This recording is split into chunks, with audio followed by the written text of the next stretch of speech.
we've got a lot more good things to do as well.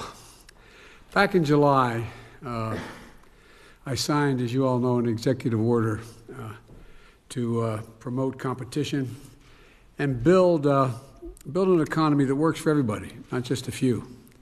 And competition results in lower prices for families.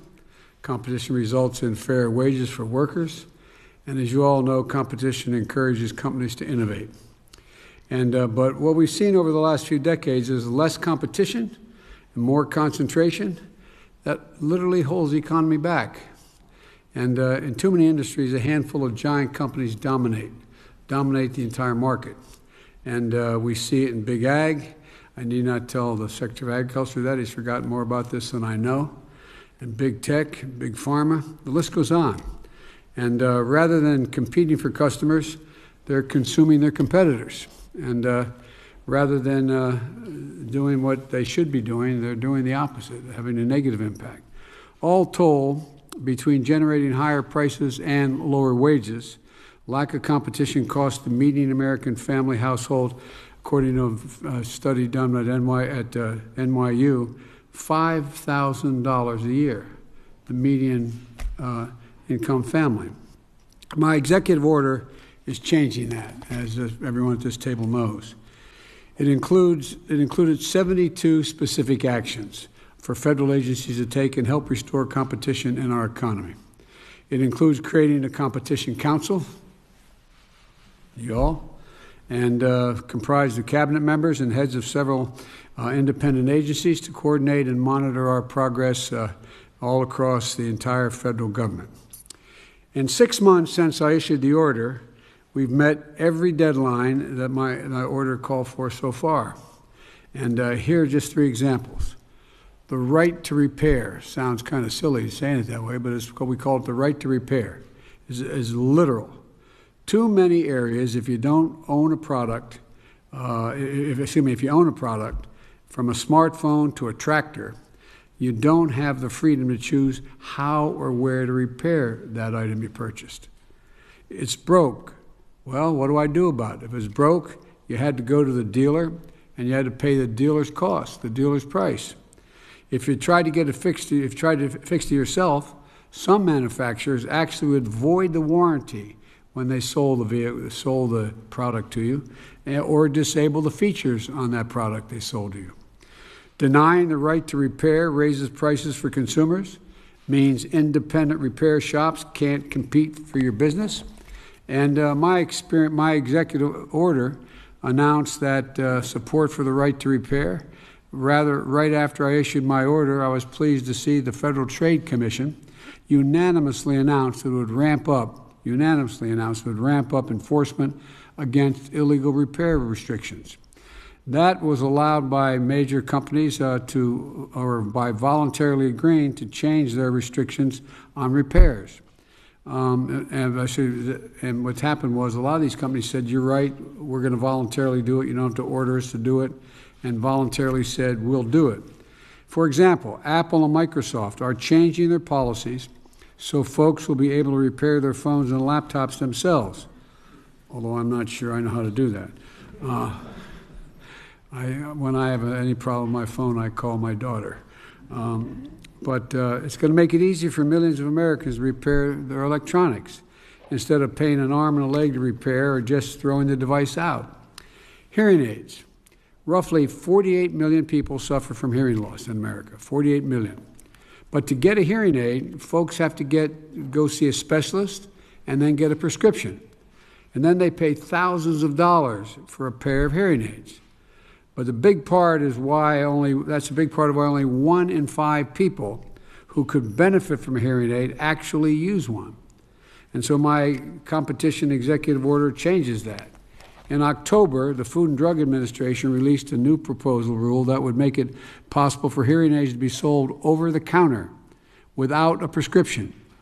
We expect this is going to lower costs for hearing aids from thousands of dollars to literally to hundreds of dollars, saving people hundreds and hundreds of dollars.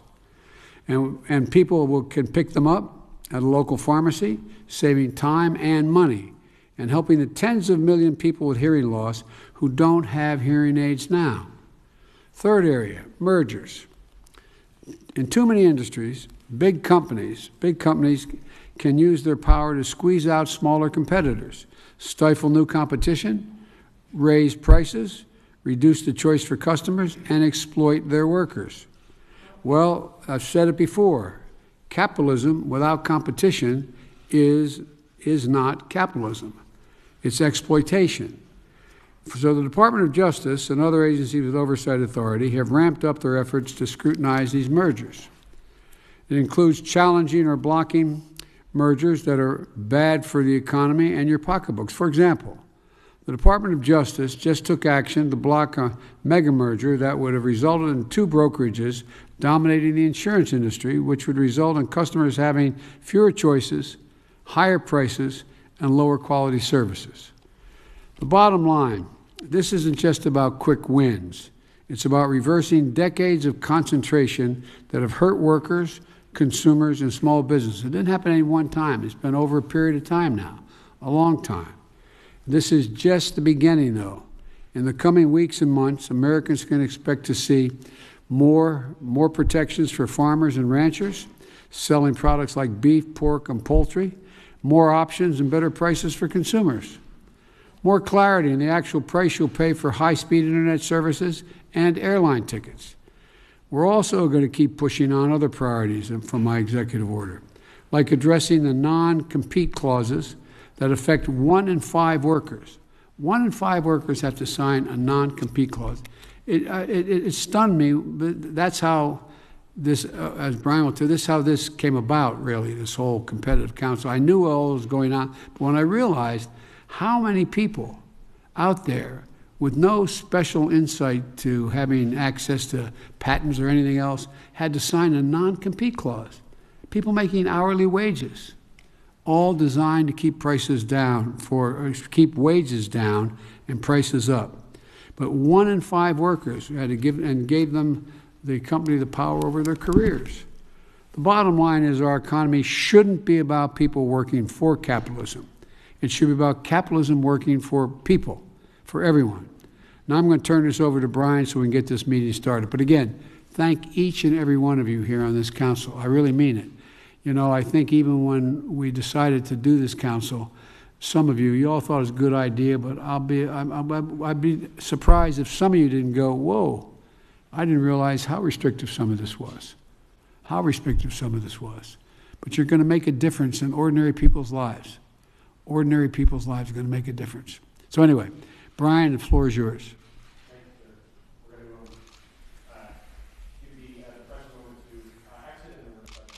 Mr. President, could you give us a brief update on your call with European leaders on what's happening in Ukraine today?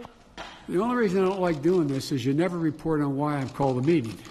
And this is really important. I had a very, very, very good meeting, total unanimity with all the European leaders. We'll talk about it later. Thank you. Thank you. Will you send troops to Ukraine, sir? Why are you sending 8,500 troops to Ukraine, possibly?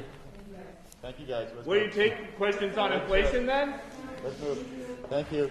Thank you Do all. you think inflation is a political liability? That's a great asset.